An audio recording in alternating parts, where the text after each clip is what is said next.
ओम नमो भगवते वासुदेवाय। जय श्री कृष्ण। राधे राधे। आप सभी का स्वागत है प्रभु शरण 78 में। कथा श्रवण करने से पहले हम सुनेंगे माता सीता की नित्य नेम की कहानी सुनेंगे। माता सीता की ये रोचक लोक कथा आपके धन के भंडार भर देगी। ये कहानी सीता माता कहती थी और श्री राम इसे सुनते थे। एक दिन श्री राम भगवान को किसी काम के लिए बाहर जाना पड़ गया तो सीता माता कहने लगी कि भगवान, मेरा तो 12 वर्ष का नित्य नेम अर्थात नित्य नियम है।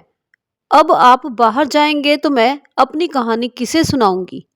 श्री राम जी ने कहा कि तुम कुएं की पाल पर जाकर बैठ जाना और वहां जो औरतें पानी भरने आएंगी उन्हें अपनी कहानी सुना देना। सीता माता कुएं की पाल पर जाकर बैठ जाती हैं। एक स्त्री आई। उसने रेशम की जरी की साड़ी पहन रखी थी और सोने का घड़ा ले रखा था। सीता माता उसे देख कहती है कि बहन, मेरा 12 वर्ष का नित्य-नेम सुन लो। पर वह स्त्री बोली कि मैं तुम्हारा नित्य-नेम सुनूंगी तो मुझे घर जाने में देर हो जाएगी और मेरी सास मुझसे लड़ेगी। उसने कहानी नहीं सुनी और चली गई। उसकी रेशम जरी की साड़ी फट गई। सोने का घड़ा मिट्टी के घड़े में बदल गया। सास ने देखा तो पूछा कि ये किसका दोष अपने सिर लेकर आ गई है तू। बहू ने कहा कि कुएं पर एक औरत बैठी थी। उसने कहानी सुनने के लिए कहा, लेकिन मैंने सुनी नहीं, जिसका ये फल मिला। बहू की बात सुनकर अगले दिन वही साड़ी और घड़ा लेकर सास कुएं की पाल पर गई। सास को वही माता सीता बैठी मिली तो माता सीता ने कहा कि बहन, मेरी कहानी सुन लीजिए। सास बोली कि एक बार छोड़, मैं तो 4 बार कहानी सुन लूंगी। राम आए, लक्ष्मण आए, देश के पुजारी आए, नित नेम का नेम लाए, आओ राम बैठो राम, तपी रसोई जियो राम, माखन मिश्री खाओ राम, दूध पताशा पियो राम, सूत के पलका मोठो राम, शाल दुसाला पोठो राम, शाल दुसाला ओढ़ो राम, जब बोलूं जब राम ही राम, राम सवारे सबके काम, खाली घर भंडार भरेंगे, सबका बेड़ा पार करेंगे। श्री राम जय जय राम, श्री राम जय जय राम। सास बोली कि बहन, कहानी तो बहुत अच्छी लगी। कहानी सुनकर सास घर चली गई और उसकी साड़ी फिर से रेशम जरी की बन गई। मिट्टी का घड़ा फिर सोने के घड़े में बदल गया। बहू कहने लगी, सासू माँ, आपने ये सब कैसे किया। सास ने कहा कि बहू, तू दोष लगा के आई थी और मैं अब दोष उतार कर आ रही हूँ। बहू ने फिर पूछा कि वह कुएं वाली स्त्री कौन है। सासू बोली कि वह सीता माता थी। वह पुराने से नया कर देती है, खाली घर भंडार भर देती है। वह लक्ष्मी जी का वास घर में कर देती है। आदमी की जो भी इच्छा हो उसे पूरा कर देती है। बहू बोली कि ऐसी कहानी मुझे भी सुना दो। सास बोली कि ठीक है, तुम भी सुनो। और सास ने कहानी शुरू की।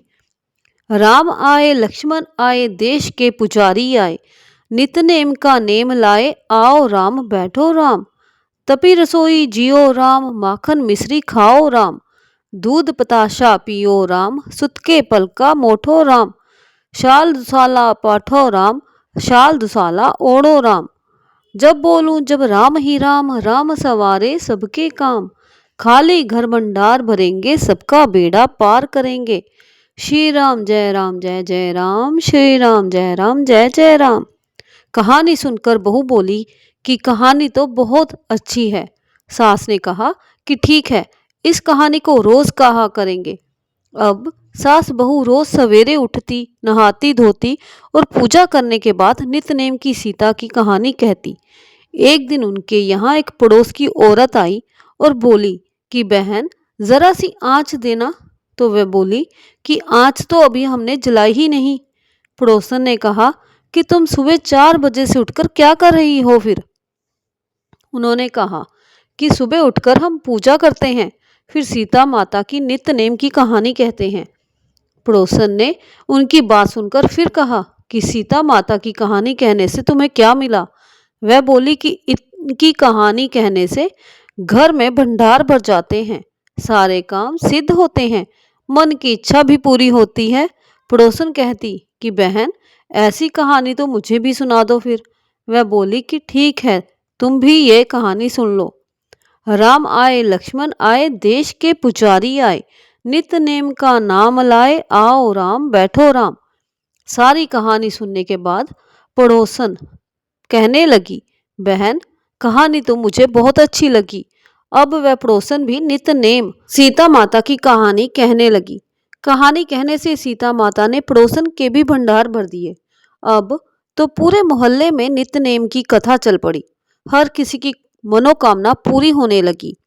हे सीता माता, जैसे आपने सबके भंडार भरे, वैसे ही आप हमारे भी भंडार बनना, कहानी सुनने वाले के भी और कहानी कहने वाले के भी। बोलो सीता माता की जय। भगवान विष्णु माँ लक्ष्मी के चरणों में प्रणाम करते हुए माघ मास अध्याय 15वां का आरंभ करते हैं। दत्तात्रेय जी बोले, हे राजन, प्रजापति ने बड़े बड़े पापों को मिटाने के निमित्त प्रजा हित के लिए प्रयाग तीर्थ की रचना की। सफेद गंगा जी की तथा काली यमुना जी की धारा के संगम जल स्नान की महत्ता भली प्रकार सुनो। प्राचीन काल में ब्रह्मा जी ने पाप रूपी पशुओं की रचना करके सरस्वती से युक्त सफेद और काली धारा बनाई और इनके संगम पर ब्रह्मलोक की रचना की। यदि सैकड़ों पाप करके भी कोई गंगा यमुना के संगम पर मकर के सूर्य में माघ स्नान करता है, फिर वह गर्भ में नहीं आता और आवागमन के चक्र से मुक्त हो जाता है। विष्णु भगवान की ऐसी विचित्र लीला है। हे राजन, माघ महीने में प्रयाग तीर्थ का स्नान सब पापों को नष्ट करता है। देदीमपायन लोकों में अनेक भोगों को भोगकर मनुष्य पर ब्रह्मा में लीन होता है। उसके पुण्यों की गिनती चित्रगुप्त अच्छी तरह नहीं जानते। 100 बरस तक गिराहार रहकर योगाभ्यास करने के बराबर फल माघ मास में प्रतिदिन स्नान करने से प्राप्त होता है। सूर्य ग्रहण में कुरुक्षेत्र व पुष्कर में सैकड़ों मन सोना दान करने के बराबर जो फल सैकड़ों अश्वमेघ यज्ञों तथा हजारों राजसूय यज्ञ के करने से प्राप्त होता है, वही माघ महीने में गंगा यमुना के संगम पर त्रिवेणी में प्रतिदिन स्नान करने से प्राप्त होता है। क्योंकि शास्त्रों में कहा गया है कि पृथ्वी पर जितने तीर्थ तथा नदियां हैं, वे सब माघ मास में त्रिवेणी स्नान करने के लिए आती हैं और सब तीर्थ पापियों के संग दोष से अशुद्ध हो जाते हैं। माघ मास में वे पवित्र हैं, अतः स्नान करने से वे सब पाप रहित हो जाते हैं। हे राजन, वाणी, मन तथा शरीर से कल्प तक जन्मों में एकत्र किए हुए मनुष्यों के पाप गंगा यमुना के संगम में माघ महीने में 3 दिन स्नान करने से नष्ट हो जाते हैं। और जिस तरह सप्र पुरानी केंचुली छोड़ता है, उसी तरह मनुष्य पापों को छोड़कर स्वर्ग में जाता है। कुरुक्षेत्र में स्नान करने का 10 गुना फल वहां मिलता है, जहां पर गंगा जी विंध्य पर्वत से मिलती हैं। इससे भी 100 गुना फल काशी की उत्तर वाहिनी गंगा जी में, काशी से भी 100 गुना फल गंगा जमुना के संगम में, और इससे भी 1000 गुना फल जहां गंगा जी पश्चिम में बहती हैं, वहां स्नान करने से होता है। हे राजन, वहां गंगा जी केवल दर्शन से ब्रह्म हत्या आदि पापों को नाश करने वाली हैं। पश्चिम में बहने वाली गंगा जी और कालिंदी नदी के दुर्लभ संगम में माघ महीने में स्नान करने से कल्प तक किए हुए सब पाप नष्ट हो जाते हैं। अमृत को ही संसार में त्रिवेणी कहते हैं। कलयुग में छिपे और सत्यादि युग में प्रत्यक्ष रूप से संपूर्ण देवता त्रिवेणी में माघ स्नान करने के लिए आते हैं। माघ महीने में 3 दिन स्नान करने का पुण्य पूर्व काल में कांचन मालिनी ने राक्षस को दिया था, उससे वह पापी मुक्त हुआ था। हे राजन, इस मास में स्नान करने से मनुष्य पापों से छूट जाता है, इसमें कोई संदेह नहीं है। जो मनुष्य इस महात्म्य को श्रद्धा पूर्वक पढ़ता व सुनता है, वह विष्णु लोक अर्थात स्वर्ग को जाता है। बोलो विष्णु भगवान की जय, माँ लक्ष्मी की जय। जय तुलसी माता मैया, जय तुलसी माता, सब जग सुख की दाता तुम हो वरदाता। मैया जय तुलसी माता। सब योगों के ऊपर सब रोगों के ऊपर रुज से रक्षा करके भव त्राता। जय तुलसी माता। बटुपुत्री है श्यामा सरबली है ग्राम्या। विष्णु प्रिया जो तुमको सेवे सो तर जाता। जय तुलसी माता। हरि के शीश विराजत त्रिभुवन से हो वंदित। पतित जनों की तारणी तुम हो विख्याता। जय तुलसी माता।